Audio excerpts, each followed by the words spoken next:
I tried to order a new guitar from the other day, but it all went wrong. Sometimes members of the NBTV community write to me with stories of their privacy wins or their privacy trials and tribulations, and this one was a doozy that I definitely resonated with, so it deserved a dramatic reenactment. First is the shipping address. I use a PMB and set it up so that I can use a false name to order things online. I don't like my name being associated with the things that I buy. Next is the billing address. I used privacy.com to create a virtual card just for this purchase. The virtual cards don't have to have a name associated with it or an address. So when it was time to enter my billing details, the form required a name and address to be entered.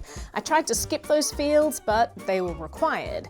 Since the card has no name or address associated with it, I just made up some name and address. Then of course the checkout process required an email, so I created an email using simple login just for this one purchase, which I will delete or disable as soon as I get my new guitar. Lastly, a phone number was also required to check out, so I grabbed one of the virtual phone numbers that I have on cloaked.com and I threw it in and hit purchase. I got an email saying my order has been placed, and I saw that my card was charged and the transaction was settled.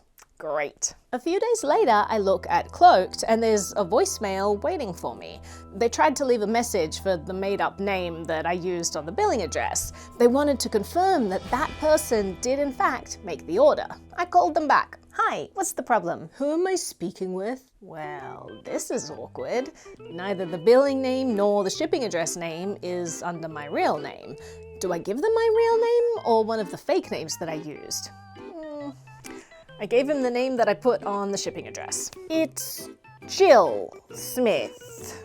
Well, who's this other person under the billing address? Oh, well, that's nobody. That's just a name I made up. Silence.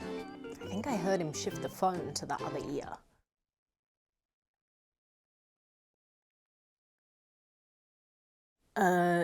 Excuse me? Nobody? Yep, that's right. The card that I used to purchase this guitar does not have a name associated with it, but your form field required that I put a name, so I just made up a name. I mean, what would you do?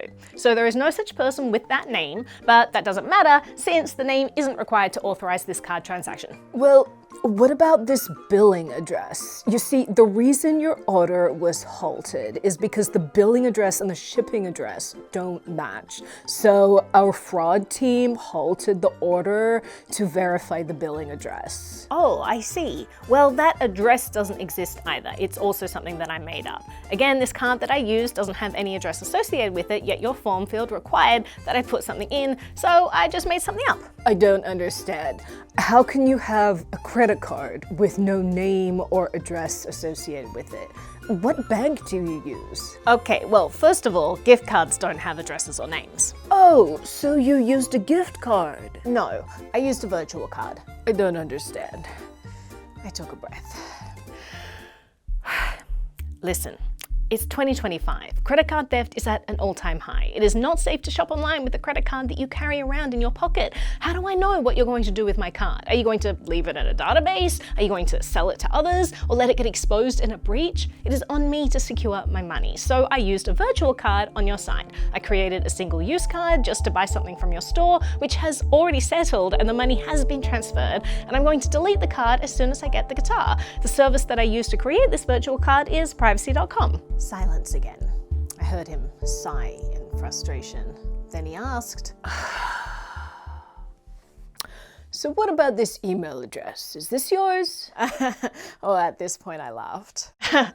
I made that email just to shop on your site. I do have access to it, but again, I don't know what you do with the emails that you collect, so I made one that I can destroy when I'm done buying this guitar. And this phone number, is this yours? I chuckled more because it is very odd to try to confirm my identity that I just made up for this purchase.